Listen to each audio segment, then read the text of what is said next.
네, 안녕하세요. 명불허전의 김석훈입니다. 여러분은 국악이라는 장르, 판소리라는 장르를 어떻게 생각하고 계십니까? 사실 우리에게는 가깝다면 가깝고 또 사실 좀 멀다면 멀게 느껴지는 장르가 국악, 판소리가 아닌가 싶습니다. 오늘 명불허전에 모실 손님은 판소리를 소재로 한 영화에 출연하시면서 일약 스타덤에 오르신 분이죠. 또 사실 그 영화 덕분에 판소리가 우리 대중들에게 많이 알려지기도 했습니다. 요즘은 뭐 국악인으로도 열심히 활동하고 계시고 또 교수님으로도 활동하고 계시고 또 배우로도 활동하고 계신 아주 다재다능하신 분이십니다. 국악인 오정혜 씨 모시도록 하겠습니다. 네, 어서 오십시오. 네, 네, 반갑습니다. 네, 여기 앉으시면 되겠습니다. 네. 반갑습니다. 반갑습니다. 사실 뭐 팬이고 그래서 한번 꼭 뵙고 싶었는데 네. 이렇게 이런 자리에서 뵙게 되네요. 그럴 때 뭐라 해야 되는지 몰라서. 저도 그렇습니다. 이러시면 되죠. 저도 그렇습니다. 네. 먼저 그 오정희 씨 지난 발자취를 먼저 한번 돌아보는 시간을 갖도록 하겠습니다. 최지혜 아나운서께서 전해 주시겠습니다. 네. 빅데이터로 알아보는 오정혜 씨의 키워드 살펴보겠습니다. 자, 국악, 배우, 서편제, 미스 춘향, 교수, 철학 박사, 뮤지컬 이런 키워드들이 보였고요. 그중에서 가장 눈에 띄는 키워드는 바로 목포의 눈물과 전주 대사슴 놀이였습니다. 먼저 목포의 눈물부터 좀 여쭤볼게요. 저희가 알고 있는 그 대중가요가 맞나요? 예, 맞습니다. 예. 네. 목포의 눈물은 그 불후의 명곡이라는 프로그램에서 상을 받으면서 많은 사랑을 받았어요. 정말 많은 사랑을 받았기에 이렇게 연관 검색어로 검색이 됐나 봐요. 저는 저 많은 그 검색어 중에서 철학 박사가 가장 눈에 띄는데요. 박사님이십니까? 요즘 정말 부끄러운데 네. 항상 뭔가 꺼내 쓰는 직업이잖아요. 그러다 보니까 채움이 많이 좀 부족했고 네. 공부를 하고 있다는 거는 항상 즐거운 것 같아요. 맞아요. 그래서 오래전에 시작을 했던 공부였다가 네. 중간에 이제 잠깐 쉬었는데 네네. 논문 마지막 기간 때 네. 이제 저는 이제 학위는 관심이 없어서 포기를 하려다가 네. 아깝다고 공부하는 것 주변에서. 자체가 좋으셨던 거죠? 네네. 네네. 그래서 이제 하게 됐는데 원래는 동양 예술학 전공이에요. 네네네. 근데 이제 동양 철학하고 통합이 되는 과정 중에 학위는 동양 철학으로 받은 거예요. 네. 그래서 그 철학 박사라는 게 그래서, 굉장히 네. 동양 철학. 그 뭐 동양 철학에는 뭐 무슨 우리가 알고 있는 무슨 공자라든가 맹자라든가 그런 철학이 들어가는 건가요? 그렇죠. 수업 안에도 있고요. 네. 실제 그 수업 분위기 얼마나 재미냐면 재밌을 것 같아요. 각 종교 네네네. 종파에 대표하시는 분들이 같이 수업을 들었어요. 네. 그러니까 불교, 천주교, 몬불교, 네네네네. 기독교. 근데 네. 너무 강의가 재미가 있어서 수업 내내 정말 즐겁게 네. 학교를 다녔던 기억이 나요. 사실 그 예술가가 사실 또 어떻게 보면 철학가이기도 한 거니까요. 네, 뗄 수 없는 네, 관계죠. 저도 만약에 공부를 좀 하고 싶다면 철학 공부를 한번 하고 싶다 그런 생각을 했었거든요. 네. 네. 근데 이제 어려운 만큼 어려운 거는 자꾸 당기는 맛이 있어요. 자꾸만 네. 더 들어가 보고 싶고 네네네네. 더 공부하고 싶은 마음은 네네. 있는데 그냥 제 만족으로 그 연관 검색어 중에 목포의 눈물이 있는데요. 네, 목포의 눈물이 그 사공 그 노래 맞나요? 그 노래 맞아요. 그 노래가 왜요? 그 목포가 고향이신 거예요? 예, 전라남도 목포가 그럼 고향. 거기서 잘하셨어요? 그럼요. 언제까지 잘하셨어요? 중학교까지 졸업을 했죠. 거기서 태어나시고? 네. 네. 중학교 그러니까 목포에서 제가 사남 3녀 중에 7번째로 태어났거든요. 사남 3녀 중 7번 막내. 막내. 네. 그래서 목포에서 공부를 하다가 네네. 이제 서울로 공부하러 오는 바람에 근데 그 노래는 아주 어릴 적부터 진짜 어머니 뱃속에서부터 그게 들었던 노래죠. 목포 사람들의 어떤 그 혼을 담은 노래 아닌가요? 맞아요. 그래서 네네. 자연스럽게 흥얼거리게 네네. 나오는 곡인데 그때는 몰랐어요. 근데 이제 그때 그 노래 불후의 명곡이라는 프로에 나갈 네. 때가 저희 어머님이 굉장히 위중하셔서 병원에 계셨을 때인데 네, 2016년. 네네네. 네. 그래서 뭔가 좀 즐겁게 해드리고 싶은 마음에 아, 이제 자꾸 거기서 콜이 왔는데도 무섭고 네네. 이제 어딘가 그 경연이라는 것 자체가 네. 너무 힘들고 그렇죠. 하다가 큰맘 먹고 갔는데 가자마자 좋은 상을 주셨어요. 그래서 엄마한테 정말 큰 기쁨을 드렸던 곡이에요. 그럼 사실 어머니 때문에 그 방송에 출연하신 네. 거라고 말할 수 있겠네요. 네, 맞아요. 네. 어머니가 굉장히 기뻐하셨겠어요. 예. 그래도 어머니가 기뻐하시는 걸 보고 나서 어머니가 돌아가신 거죠? 네. 큰 효도하셨다고 생각합니다. 네. 그 오정혜 씨의 인생이 굉장히 궁금한. 저는 사실 그게 제일 궁금해요. 네. 그 대학교 가기 전까지의 그 인생이 그 댁에서 그렇죠. 사셨어요? 네. 고3까지 먹고 자고. 아니 그럼 그 전에 목포에 계시다가 네. 이제 그러면 이제 서울 올라가신 거예요? 그렇죠. 어. 그 밥도 거기서 먹고 그럼요. 잠도 자고. 그럼요.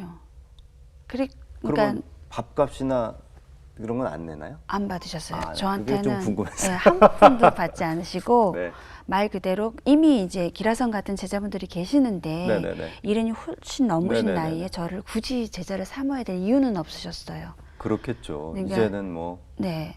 제자들이 많이 있을 텐데. 그쵸. 네. 마지막- 그럼 중학생 제자를 받을 이유가 없는 거죠. 없죠. 네. 그러니까 마지막 제자라고 마음을 먹고 네. 잘 키워보시겠다고 저를 데려오신 거예요. 네. 근데 그때부터가 사실 서편제의 예고편이었어요. 그러니까 자애로운 할머니라는 모습을 상상하고 올라왔다가 물론 자애로우신데 엄하시기론 워낙 반듯한 분이셔서 다 알아요. 국악계에서는 김소희 선생님 하면 자유로운 할머니?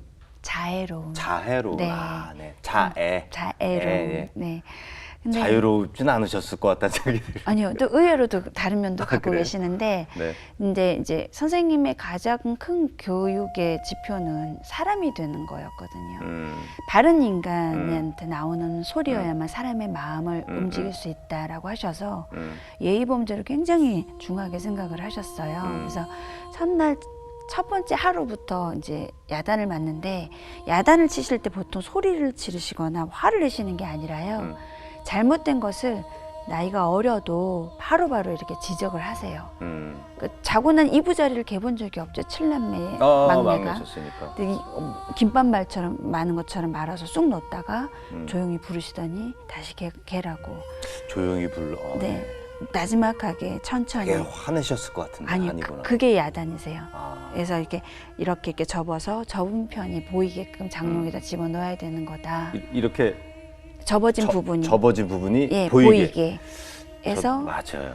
그걸 이제 시작으로 해서 한 걸음 한 걸음이 네. 다 이제 지적을 받는 거죠. 야, 그거 힘드셨겠는데요. 그러니까 하루에 청소를 그냥 단독주택이셨는데 복층으로 청소 기구가 있어요. 아니, 거기 그러면 몇 분이 계셨어요? 아드님하고 저하고 도우미. 아, 그럼 다른 저 제자들은 없었어요? 그럼요. 아. 이미 다 활동하고 계시고 아. 저만 막내니까 아. 그러니까 손주처럼 저를 키우시겠노라고 이제 데려오신 거거든요. 그러니까 하루에 청소를 무릎으로 꿇고 빗자루질, 걸레질, 청소 도구가 있어도 할 줄 알아야 되기 때문에 이렇게. 그쵸. 1, 2층 복층을 그리고 이제 모든 음식에 편식은 있어서는 안 되고 네. 그래서 제가 고기를 그때는 잘 못 먹었는데 네. 선생님이 주신 음식은 하나도 남기면 안 되는 거고 빨래도 세탁기를 쓰면 안 돼요. 손빨래로 겨울에도 직접 할 줄 알아야 되기 때문에. 야, 근데 사실 이제 물론 이제 우리나라 최고의 뭐 국악계 어른이 콜을 하셔서 이제 들어가신 거지만 네. 어머니가 정혜 씨의 어머니가 찬성하셨어요? 어머니는 그 과정을 하나도 모르셨어요. 제가 말씀을 드리지 않았어요. 혹여 많이 속상해하시거나 그럴까봐 막내딸이. 좋은 이야기만 하고 그런 계속. 얘기는 한마디도 안 근데 하고. 그 중학교 시절에 막 응석 부리고 나 힘들다 그러고 못하고 도망치고 나오고 그럴 법도 한데 그게. 그렇죠. 그래야 되는 게 맞는데 저도 잘 모르겠는데 그냥 그분이 왜 저한테 이렇게 큰 사랑을 주시는지를 알기 때문에 네네. 뭔가 더 잘하고 싶었고 칭찬 듣는 제자이고 싶었고 네. 실망시켜드리기 싫었어요. 그래서 쫓겨나면 안 된다라는 생각. 야, 예. 저 같았으면 도망쳤을 거예요. 네, 그거 어떻게? 예. 근데 대학을 가시자마자 그 춘향 미스 춘향? 네. 그거는 언제입니까? 그건 대학교 4학년 때. 아, 예. 그러면 서편제는 몇 년? 서편제는 춘향전 전이에요, 후예요? 춘향 후. 춘향 네. 후. 예. 그러면 춘향 나가는 거는 미스 춘향 나가는 거는 선생님이 반대하셨을 것 같은데. 그때는 아니요, 반대는 안 하신 이유가 네네네. 뭐냐면 이제 그 앞으로 좀 얘기하면 대학교 2학년 때 친정아버님이 네네. 갑자기 돌아가셨어요, 심장마비로. 아, 그래서 네. 이제 홀로 되신 어머님 소원이 네네네. 저기 남원에 춘향대회가 있는데 판소리도 하고 하니까 한 번만 나가면 안 되겠냐고 하셔서 소원 들어드리러 가는 중에 그 대학교 때 제가 KBS 국악대 경연이라는 어른 대회를 나갔어요. 네네네. 근데 그걸 우연히 한복 디자이너 허영 선생님께서 네네네. TV를 보시고 한복이 잘 어울린다고 선생님을 찾아와서 저를 그분의 한복 모델로 좀 하게 해달라고 하셨어요. 네. 이제 그래서 그분 의상을 입고 있다가 춘향이라는 걸 나간다고 하니 한복을 해주기 했다고 하시겠다고 그래서 그렇게 여차저차 하니까 선생님께서 그거는 하라고 그래서 이제 춘향을 나가게 된 거죠. 야, 그렇게 그러면 그 다음에 이제 미스 춘향 이후에 서편제. 네. 네. 서편제 출연하는 거는 사실 김소희 선생님이 이 오정혜라는 우리 제자가 참 이쁘고 노래도 잘하고 잘하는데 여기저기 막 이렇게 되는 것보다는 네. 얘가 그냥 순수한 국악인으로 그러니까 배우가 아닌 나의 제자로서 순수한 국악인으로 가는 걸 더 좋아하지 않으셨을까 그런 생각이 들기도 합니다. 맞아요. 네. 선생님은 소리 이외에 다른 거 하는 거는 굉장히 꺼려 하셨어요. 왜냐하면 소리만 해도 힘들고 그렇다고 뭐 돈, 명예 이걸 얻을 수 있는 직업이 아니잖아요. 네네네. 그러다 보니 다른 거를 접하다 보면 소리를 놓을까 봐. 또 한 가지만 집중해도 될까 말까 하는 게 소리고.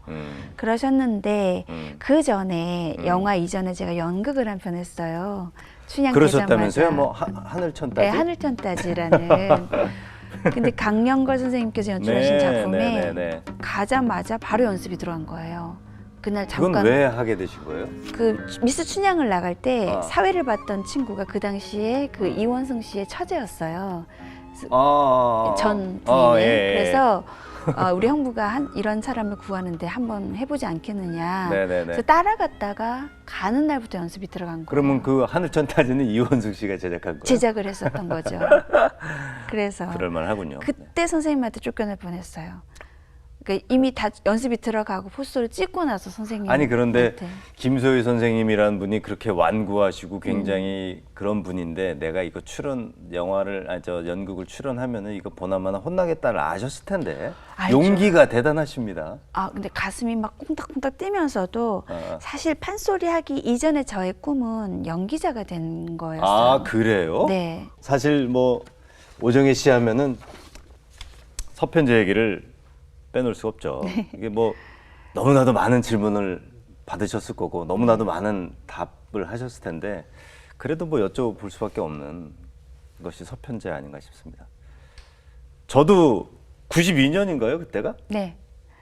저도 종로에 있는 극장에서 네. 그거를 본 기억이 나고 참 영화 대단하다 이런 생각을 했었던 생각이 납니다.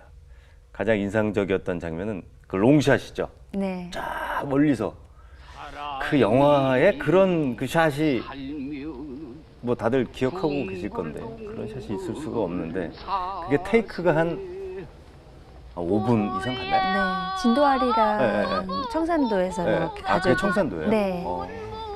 그 뒤로 청산도도 그래요. 무슨 슬로우 시티 해가지고 되게 유명해지기도 하고. 네. 그게 저쪽에서 이렇게 노래를 세 분이서 부르면서 오는데 이 앞까지 딱 오는데 한 5분 정도. 야, 그거 참 명장면이죠. 어떻게 출연하게 되신 겁니까? 그거 다시 또 이야기에 돌아가면 한번 다 돌아가셔도 돼요. 미스 춘향을 나갈 때 네네. 임권택 감독님께서 댁에서 우연히 TV를 켜셔서 저를 보신 거예요. 그 장면을. 근데 제가 이제 조금 점수를 잘 받아보려고 소리를 조금 했죠. 네. 미스 춘향에서. 네. 그때 이제 저를 수소문에서 찾아오셨고 연극하고 있을 때 하늘천 따지를 보러 오셨고 또 영화사에서 전화가 와서 네, 서편지를 하게 됐죠. 지금 돌이켜 보면 김소연 선생님이 이제 하늘나라에서 내 제자 오정혜가 너무 잘하고 있구나라고 생각하실 것 같아요. 왜냐하면 이 뭐 다 사람마다의 그릇도 있고 다 길이 있지만 오정혜라는 사람이 어찌됐든 현재 네. 우리나라에서 국악을 알리는데 굉장히 큰 역할을 하고 계신 건 분명하니까 되게 대견하다, 잘하고 있다라고 생각하실 것 같아요. 그날 두 번째입니다. 네. 띠리리. 네. 네. 야, 이게 낯익은 분이 이 전에 국립극장장 하셨던 분이에요. 네. 네. 이태원 사장님, 이태원 사장님. 예, 태양영화사에 네. 예, 오정혜 씨. 예, 그때 이제 임권택 예, 감독님. 네. 임권택 감독님 네. 이게 그러니까 이게 어떤 날인가요? 대종상 아. 영화제가 네네. 서편지 개봉하는 날이었어요. 대종상 영화제 날이 날이? 서편제 개봉하는 날. 네. 그러니 네. 저는 신인이고 네네. 아무도 저를 모를 때잖아요. 네네네. 그리고 이제 개봉했기 때문에. 근데 네네. 개봉과 동시에 상을 받았어요. 심사위원분들이 먼저 보시고 신인 여우상을 주셨는데 대종상 영화제에서. 예. 네. 그때 이제 이 드레스가 앙드레 김 선생님의 작품인데 네네네. 이 드레스와 더불어 한 벌이 더 있어요. 핑크색으로 정말 꽃봉오리 같은 드레스를 해주셨는데 네네네. 왜 이런 옷을 이제 해입게 됐냐면 잘 모르니까 남들이 알아볼 수 있게끔 한번 해달라고 네네네네. 주문을 하셔서 네. 신인데 꽃처럼 피어나라고 어. 꽃봉오리처럼 드레스를 해주셨어. 근데 제 짧은 소견으로는 당연히 한복 입으셨어야 될 것 같은 느낌이었는데 어떻게 앙드레 김 선생님 의상을 네, 파격적이죠. 네. 지금 같으면 이제 저만의 또 쪽지고 나오셨을 것 같아요. 그렇죠. 네. 생각이 있었던 이유가 영화라는 장르는 대중의 장르잖아요. 네네네. 그러면 제가 쪽을 지고 다시 한복을 입으면 다시 원점으로 돌아가는 것 같아서 조금 더 편안하게 일반 옷을 입고도 소리를 할 수 있는 소리꾼입니다라는 걸 좀 어필하고 싶어서 이런 앙드레 김 선생님의 의상을 입고 열린 음악회를 나간 적이 있어요. 네. 2회 때. 그래서 네네. 그 PD님께서 저한테 이제 훗날 저하고 친한 PD님이 네네. 되셨는데 욕을 하셨다고 제가 제정신인가 저걸 입고 소리를 한다고 네, 그런 식으로 좀 편한 옷차림으로 자꾸 노래하는 무대를 서고 싶었던 나름 계획적인 무대가 있었던 시간이에요. 그래도 어떤 좀 그런 경직돼 있는 세상을 좀 바꾸려면 파격적인 젊은이가 필요하긴 해요. 네. 파격적인 젊은이가 필요하죠. 네. 자, 오정의 그날 세 번째 사진입니다. 네. 굿 네. 보러 가자. 네. 울릉군. 네. 오정혜 씨 맞는 것 같고. 맞아요. 한복도 좀 특이하네요. 지금. 굿. 네. 굿이 그 굿을 말하는 건가요? 예, 무속신앙이 아니라 영어로 G-O-D 굿을 이렇게 시옷을 붙인 거예요. 그러니까 좋은 걸 보러 가자라는 뜻으로. 무속신앙 굿이 아니라? 네네. 네. 제가 한 10년 이상 아마 진행을 하고 있는 국악 공연인데요. 10년이나 되셨어요? 네. 그 문화재청이 주최를 해서 이렇게 전국을 도는 한 해 동안 몇 군데 선정을 해서 다니는 공연인데 이 공연의 매력은 인간문화재 선생님들의 공연을 직접 볼 수 있는 거예요. 요즘 공연 많이 하시지만 그 어르신들이 무대에 서는 폭도 굉장히 좁기도 하고 선뜻 나서지도 않으세요. 예전에 좋으셨던 모습만 기억하셨으면 연세가 하는 좀 바람으로 드셨으니까. 잘 무대에 서지 않으시는데 이제 인간문화재 선생님을 중점으로 해서 하는 공연이기 때문에 굉장히 의미가 깊은 공연인데 그 많은 분들이 어르신분들이 하는 공연은 지루하다고 생각을 하는데 실력이 있는 우리 음악의 정말 큰 뿌리잖아요. 안 지루해요. 이런 분이 하는 공연은 네. 감동의 도가니에요. 너무너무 행복해요. 근데 이런 게 좀 더 정말? 많이 알려주면 좋은데. 네. 근데 실제 공연장을 가면 네. 관객들이 흥분의 도가니에요. 네. 근데 가기까지가 아까 말씀하신 것처럼 뭐 굿하는 거 아니야? 네. 뭐 이런 말씀도 하시고 하셨다가 네. 아니네 너무 좋네. 네. 그리고 숙연하게 처음부터 끝까지 즐기시다 가세요. 네. 이게 1년에 몇 번 하시는 거예요? 1년에 한 7번 정도? 아. 그러니까 7지역이나 5지역, 해마다 좀 달라요. 네. 이거는 그러면 문화재청에서 후원하는 거예요? 네, 그리고 각 그 도시에서 저희 지역 좀 왔다 가셨으면 좋겠습니다 하고 먼저 손짓을 해주시면 저희가 선정을 해서 네, 나라 지원과 함께 부담 없이 갈 수 있게끔. 그러면 뭐 소리도 들을 수 있고 뭐 네. 기악도 들을 수 있고 그러면요. 그런가요? 네. 중심에는 선생님들의 공연이 있고 그 좌우에는 후배들이 굉장히 크로스오버된 뮤직부터 시작해서 음악부터 시작해서 다양한 공연들로 네. 네. 아, 이거 아주 좋은 프로그램인데요. 아주 좋아요. 네. 자, 그 오정혜 씨가 여기 출연하신다고 하니까 네. 저 SNS로 질문을 좀 받았습니다. 네. 어떤 질문들이 있는지 한번. 첫 번째 질문은 서편제를 찍고 해외에서 러브콜도 있었다고. 러브콜 굉장히 많았겠죠. 전에 오는 이야기들은 있었는데 제가 직접 만난 경우만 기억한다면 그 올리브 스톤 감독님께서 상해 영화제 제가 1회 때 서편제로 나가서 상을 받았는데 네네네네. 그때 한국의 밤 할 때 네네. 그 매니저를 통해서 영어를 좀 이렇게 하고 계셨다가 네네. 나중에 뵀으면 좋겠다고 네네네. 말씀을 하시더라고요. 올리버 스톤. 네. 아, 플래툰과 그 네. 아주 엄청난 7월 4일 생을. 네. 아니, 그래서 뭔가 커뮤니케이션이 잘못된 거예요? 뭐예요?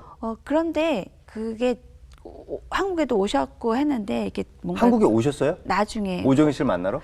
그건 아닌 거 오신 김에도? 겸사겸사 예, 예, 예, 예. 그래서 연락을 좀 받고 뭔가 이렇게 안 맞았어요. 잘. 야, 이거 뭔가 중간에 있는 분들이 잘못한 것 같은데 그냥 느낌이 그렇습니다. 네. 근데 제가 만약에 미국 감독이었다고 하더라도 서편제 보고 오정혜 씨에 대한 매력이 너무나 느껴지니까 다들 섭외가 무지 많았을 것 같습니다. 영어가 안 돼서. 아이 뭐 저 뭐야 그 최민식 씨도 지난번에 무슨 영화 찍었는데 네. 한국말로 연기하더구만요. 너무 잘 그런 조건이었다. 난 한국말을 하겠다. 네. 그래 또 연기가 되니까 또 그런 분들도 있어요. 또 사투리를 못하거나 또 몸에 사투리가 배이는 사람 나는 표준말을 못하겠다. 그런 조건을 다는 배우들도 있습니다.